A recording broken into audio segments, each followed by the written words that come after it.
السلام عليكم ورحمة الله وبركاته صباح الخير شلون سكتاইয়ে সকাল কুয়েত প্রবাসী কি অবস্থা সবার। আমি আজকে যাচ্ছি ঘোড়া নিয়ে ঘুরতে। আমার ঘোড়ার একটু পায়ে সমস্যা ছিল, ডাক্তার দেখাতে নিয়ে যাচ্ছি ওফরার দিকে। এই যে আমার বন্ধু গাড়ি চালাচ্ছে, আমরা যাচ্ছি ওফরা। ইনশাল্লাহ আধা ঘন্টার মধ্যে পৌঁছে যাব। এই শীতের সময় বিলের মধ্যে সবাই খামা নিয়ে বসবে। এখানে তো অলরেডি অর্ধেক বসে গেছে। সামনে গানাম বাজার, 7 কিলো ব্রিজ। আমরা এখন 306 নম্বর রোডে আছি, ওফরার দিকে যাচ্ছি। আমার ঘোড়াটা একটু অসুস্থ, একটু ডাক্তার দেখাবো। ইনশাল্লাহ দোয়া করিয়েন সবাই যাতে ঘোড়াটা সুস্থ হয়ে যায়। দেখছেন রোড, মরুভূমি রোড।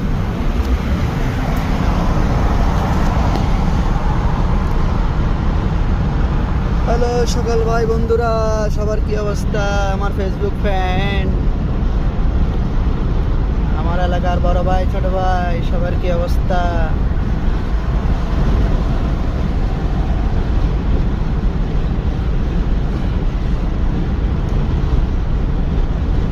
চলছে গাড়ি। কবে রাস্তা দিয়ে, এমন ভাবে রাস্তা দিয়ে কবে এয়ারপোর্ট যাব বলতে পারি না।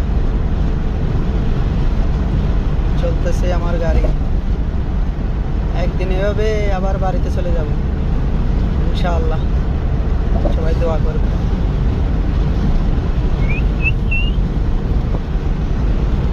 আমি যখন নতুন নতুন কুয়েতে আসছিলাম তখন ওই যে ওই দূরে দেখা যাচ্ছে,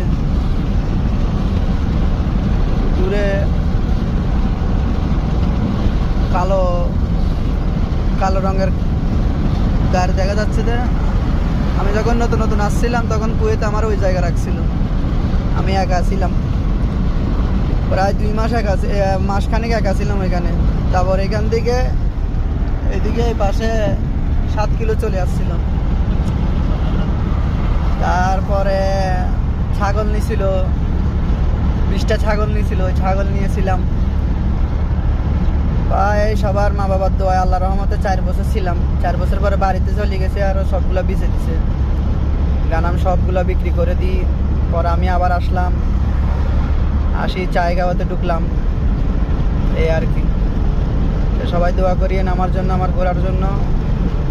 আমার ফেসবুকে ফলো দিয়ে রাখেন, চ্যানেলটা সাবস্ক্রাইব